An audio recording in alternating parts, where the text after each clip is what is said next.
revenue should be on the table at all as you're talking about balancing the budget. I wouldn't agree with that at all. And if I were in the United States Senate, I would have have the respect for Senator Grassley to go and talk to him and tell him I would respectfully disagree with him. The whole notion that we have to bargain away entitlement reform to get at the spending issue is really again kicking the can down the road. How many promises have been made? I'm old enough to remember the 1980s when we went through this deal with Ronald Reagan, where he was promised, $1 of $3 of tax or of spending cuts for every dollar of revenue increase. Did that ever materialize? Not at all. Do you trust anybody in the Congress to keep their word? I don't think so. So I think what you ought to do is you go in there and bargain from a position of strength, and that's deal on spending. And talk about the economics of where we are today. The economics of where we are today is that we have this massive uncertainty that exists for every person in America, every business, every human being. We have to go in and say that if we want to continue down this path, we have to grow revenue by increasing the base of our economy. Here's the thing you ought to do about that. Let's go ahead and cut corporate taxes. You realize the United States has the highest corporate tax rate in the developed world? I would like to see the corporate tax rate cut to 10%. 10%, and have repatriation at the same rate. Imagine now removing the excuse of all these companies that have taken their businesses overseas to bring those businesses back here, that work back here, and then employ the best workforce in the world. Those are the things that really have to be done. Lower taxes by going to a fair tax where you tax consumption and not production. Allow people then to grow the economy because the base increases and everyone has skin in the game. This is the time for tax reform, not for entitlement reform, because with tax reform, entitlement reform will follow. Thank you. I don't agree with Senator Grassley on that point. I do believe that we need long-term entitlement reform. We know that if you look at Social Security, Medicaid, and Medicare, the three of those programs combined now make up 10% of our GDP. And within my lifetime, over the course of next several decades, it will double to 20%. We know that's not sustainable. So I agree we need to reform entitlements, but not at raising our levels of sequestration. We do have to cut our spending, and just as we've all talked about here, we have a $17 trillion debt, and we do have to address that, whether it's through the balanced budget amendment or cutting. But again, I'm going to agree with Sam. We have to grow our economy, and again, by doing that, by stimulating the economy, we do that by repealing Obamacare, replacing with those market-driven solutions, lowering taxes immediately for hardworking families, but we also eventually need to scrap the entire tax code that we have now and replace it with pro-growth economic policy. I think that would be very important. And then we also need to stop the government overreach and the burdensome rules and regulations. And here in the state of Iowa, we have worked very hard at that, making Iowa business friendly. And we have attracted those new employers, new job creators, so that more of our Iowans are going to work every day. And that's what we need to do, is take some of these solutions to Washington, D.C., and then we shouldn't be worrying about raising the level of sequestration. Thank you, John. David Young. Well, I don't know what the grand bargain would look like, but we don't need to be raising taxes. Our taxes are too high as they are. We need to lower the corporate tax rate. I don't know to what level, but anything's better than what it is now. It's the highest in the world. We need to make it certain and permanent. You know, I go out to all across Iowa, and I meet entrepreneurs and investors and manufacturers, and I say, I want to play in this economy, but I don't know the rules 1, 2, 3 years out. But I want to create jobs and get this economy going. We need to get rid of the debt tax.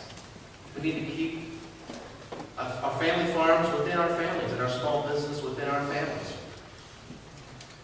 We need to look at the fair tax and the flat tax, and let's have that debate. But we have to make it flatter, fair, and simple. But really, we have to get it spending.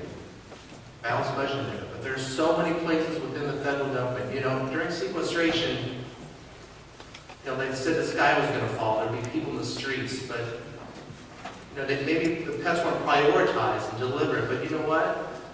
The sky didn't fall. There's plenty of fat on the federal budget, and there's plenty of more that can be trimmed on it. You can start by, let's peel back our dues to the United Nations by 25%. There's $2 billion a year. Let's make sure Common Core, the Department of Education, isn't out there. That'll save some money. Let's go to the EPA and make sure that they're not flying drones over our farms. That'll save some money. Let's make sure that they've done that. And let's make sure that cap and trade doesn't go forward. That'll save money. But we have to cut spending. We cannot be raising taxes on this economy. Okay? Thank you, Matt Whitaker.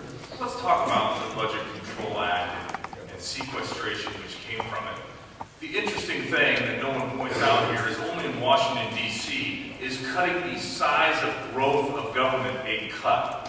Where I come from, that's just slower growth. And that's the challenge, is there is such a disconnect between the lens that I look at Washington, D.C. through, where if you just bend the curve of growth a little bit, all of a sudden, as David says, the sky is falling, to where I come from, which is a cut is a cut. It means you get less year over year. And the Budget Control Act didn't do that. And so the fact that there is this chorus of folks in Washington, D.C. that want to trade growing government at a faster rate than it already is for long-term entitlement reform just seems like a not a bargain that I would take. But let's be clear about this. My generation, my children that are here tonight, Social Security is a tax. Medicare is a tax. There is no hope that Social Security as it currently exists will be there for me or for Calvin Allison and Lincoln or for anybody of our generation. So we do need entitlement reform, and it needs to be not a Republican solution, not a Democrat solution. It needs to be an American solution where we come and make the tough choices. Because it is unsustainable on the path we're on, and we're just continuing to leverage future generations and raise their taxes. I think it's immoral. I think it is the fight I want to join in Washington, D.C. And if we don't have politicians that are willing to talk about how we fix it, then they're just turning a blind eye to our most critical crisis that we face as a country. So as a United States Senator, I will go there and not to win the next election, but to change the mood, the tone, and the way business is done in Washington, D.C. Thank you, Matt. Quick question, Scott Schaefer. Thank you very much. We need to look at both spending reform and ways to generate revenue. Right now, we've got ourselves negotiated into a very, very ugly corner. Because anything that was Republican, we cannot cut our way to a balanced budget. Every time you turn around, the Democrats and our budget is cut into two ways of spending. We have mandatory spending, and we have discretionary spending. You want to touch mandatory spending, the Democrats are going to cut down. We're spending $3.6 trillion every year right now. $2.4 trillion of that's mandatory spending. 85% of that $2.4 trillion is Social Security, Medicare, and Medicaid. So now you're left with your discretionary spending. That sounds like, hey, that's just pork, right? Wrong. Because then you get introduced to another term that says non-defense discretionary spending. So you say, well, that means there's defense and discretionary spending? You betcha. Half of our discretionary funds is our defense. So that leaves you with $600 billion, or $600 billion if you were to cut your way out of discretion, to use discretionary spending to cut your way to a balanced budget. That's not going to happen. I'm going to speed up here to go into, we're going to have to touch everything. So whether it is some of our mandatory spending, our long-term social programs, we're going to have to look at that, ways to make them more valuable so that they don't drain us. But also we're going to have to look at ways to generate revenue. Long and short, people say to me, gee, Scott, you got a lot of guts. You're running for United States Senate. I say, no, that doesn't take guts. It takes 2 forms, 6 pages total. You fill them out, you're a candidate for the United States Senate. Okay. You want to know what it takes guts to do? It takes guts to open up a small business.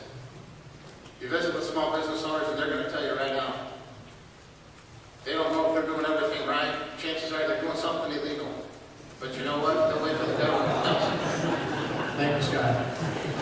Okay, next week.